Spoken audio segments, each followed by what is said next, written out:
Assalamualaikum warahmatullahi wabarakatuh. Halo semuanya, berjumpa kembali dengan saya Bidan Irna.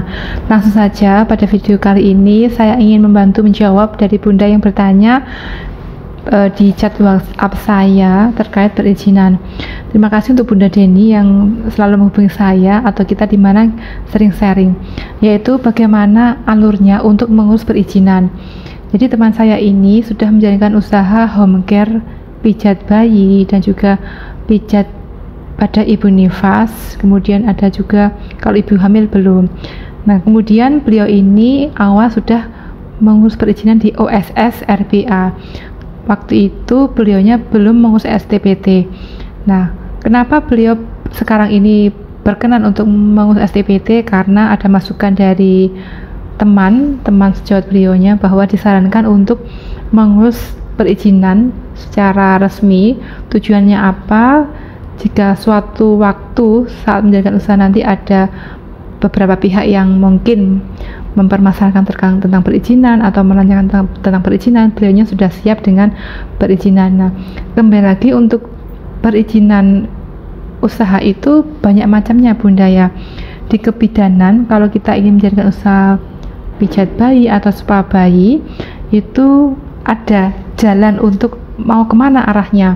Suatu contoh, apabila kita memiliki praktek mandiri bidan, maka izinnya untuk pijat bayi itu sudah sekaligus masuk di dalam perizinan tadi, surat izin praktek mandiri bidan atau SIPB. Jadi untuk Bunda yang memiliki praktek mandiri bidan sudah tidak perlu lagi untuk mengurus perizinan seperti STPT atau surat terdaftar penyihat tradisional. Nah, berbeda kalau kita mandiri, seorang perwira swasta dengan basic kesehatan bidan ataupun perawat misalnya, untuk mengurus perizinan usaha kita, misalnya pijat bayi, pijat ibu nifas, pijat laktasi, ataupun konselor ASI, ataupun ditambah ada layanan prenatal yoga, maka kita bisa mengurus salah satu izin dengan menggunakan izin pijat bayi. Nah, untuk pijat bayi ini sebenarnya dalam Peraturan Menteri Kesehatan Nomor 14 Tahun 2021 dan juga Peraturan Menteri Pariwisata Nomor 4 Tahun 2021 itu sudah ada aturannya. Nah, sekarang kita mau pilih kemana alurnya. Kita mau mengikuti ke Peraturan Menteri Kesehatan ataukah Peraturan Menteri Pariwisata. Kalau kita ingin menjadikan usaha spa atau Solus per Aqua atau nama usaha kita spa, maka kita akan mengadopsi peraturan perundangannya itu di Peraturan Menteri Pariwisata dan Ekonomi Kreatif Nomor 4 Tahun 2021. Di situ standar usahanya sudah ada dan untuk jenis kode KBLI-nya juga sudah ada sendiri. Kalau spa ya nanti ada perusahaan spa.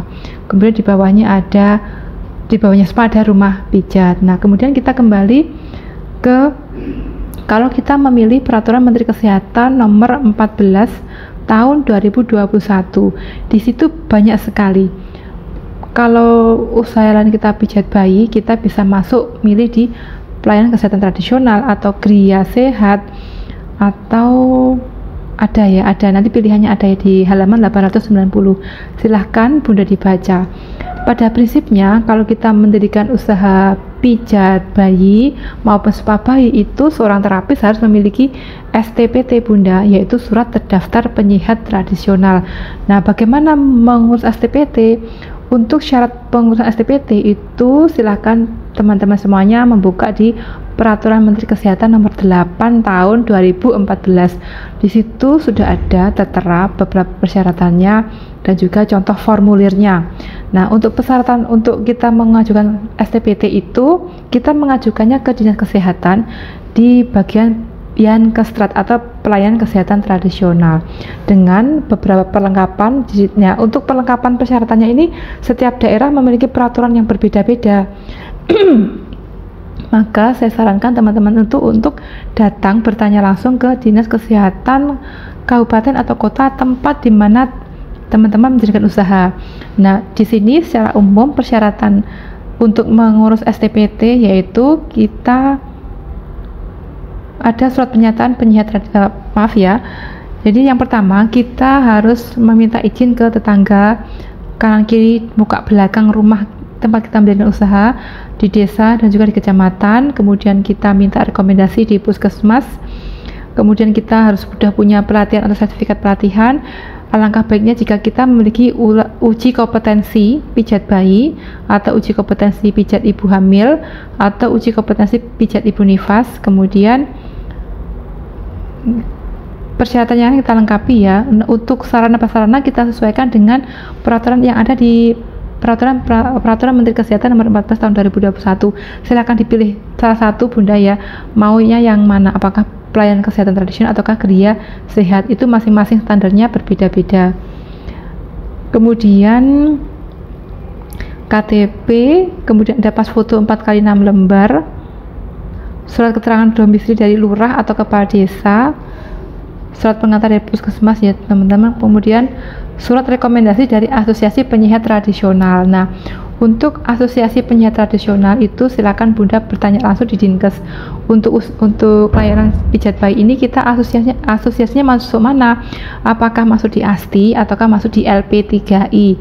Nah, kalau di peraturan yang lama atau peraturan Menteri Kesehatan nomor 8 tahun 2014 kita disarankan untuk menjadi anggota ASTI. Tetapi yang terbaru ini teman saya ada yang berbeda. Teman saya ini harus ikut organisasinya di LP3I. Jadi itu tentang pelayanan kesehatan tradisional. Jadi untuk lebih jelasnya sebaiknya Bunda itu bertanya di Dinas Kesehatan Kabupaten atau kota masing-masing. Nah, bila ada bisa disertakan surat keterangan magang dari penyiar tradisional senior. Nah, jika memungkinkan ya teman-teman, ya mungkin teman-teman sudah ada pengalaman bekerja di tempat usahanya atau pernah magang di penyiar tradisional yang lebih senior. Nah, kemudian setelah itu kita sertakan juga pendidikan terakhir kita, kemudian STR kita. Nah, STR ini saya kira sangat wajib ya teman-temannya, karena sekarang ini sudah sangat mudah sekali untuk tenaga kesehatan bidan atau perawat itu STR-nya sudah seumur hidup. Jadi kita alangkah baiknya kita cantumkan atau kita lampirkan STR yang sudah berbunyi seumur hidup, atau yang teman-teman yang baru lulus mungkin STR-nya masih ada masa berlakunya, tidak apa-apa, yang penting masih aktif.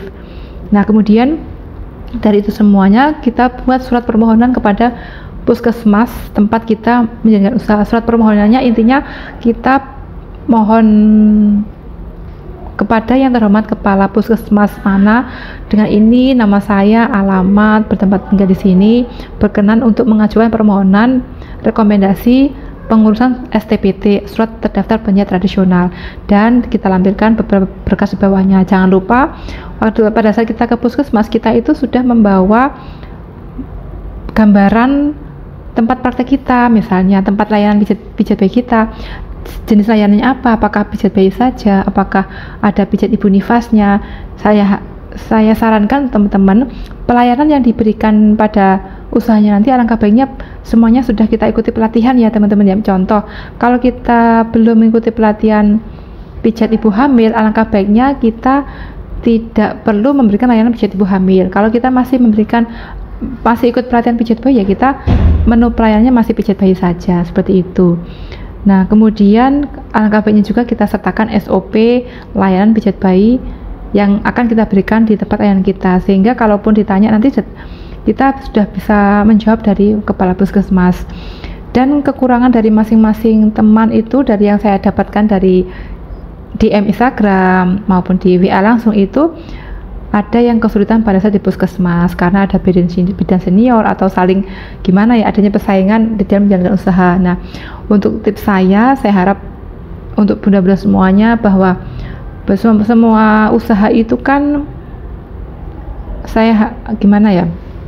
intinya setiap individu berhak untuk menjalankan usaha ataupun berwirausaha. Jangan pernah takut kalau rezeki kita akan diambil oleh teman kita dengan yang menjalankan usaha yang sama. Saya kira Allah itu akan memberikan rezeki kepada hambanya itu rata ya teman-teman ya. Semoga nanti bunda senior yang melihat video saya ini bisa bermurah hati memberikan izin kepada teman-teman yang ada di wilayahnya. Mungkin suatu contoh misalnya ibu bidan yang senior atau bikor yang bekerja di suatu puskesmas, kemudian hendak memberikan izin rekomendasi kepada bidan yang di luar wilayah, yang berada di wilayahnya dan beliaunya bukan PNS, mungkin belum memiliki pekerjaan yang tetap, semoga diberikan rekomendasi, karena itu tadi ya, lulusan bidan ataupun lulusan tenaga kesehatan sekarang ini sangat banyak sekali dan lahan pekerjaan sangat sempit. Semoga Bapak Ibu pimpinan puskesmas itu memberikan kesempatan kepada kami terapis yang ingin bekerja, berwirausaha dan ingin membantu pihak puskesmas ataupun pihak pemerintah dalam memberikan pelayanan kesehatan kepada ibu maupun bayi, supaya harapannya kualitas hidupnya meningkat dan harapannya juga akan semakin sehat untuk masyarakat sekitarnya. Nah, untuk bunda yang tadi, beliaunya itu sangat takut karena apa? Nanti kalau saya izin ke puskesmas nanti takutnya di ACC atau tidak, karena kebetulan ada bidan senior yang tidak begitu suka dengan saya gitu, keluhannya seperti itu. Nah, intinya semangat ya bunda ya, semoga segala suatu urusan untuk mengurus perizinan ini dipermudah dan semoga dilancarkan untuk urusan hingga ke Dinkes nanti.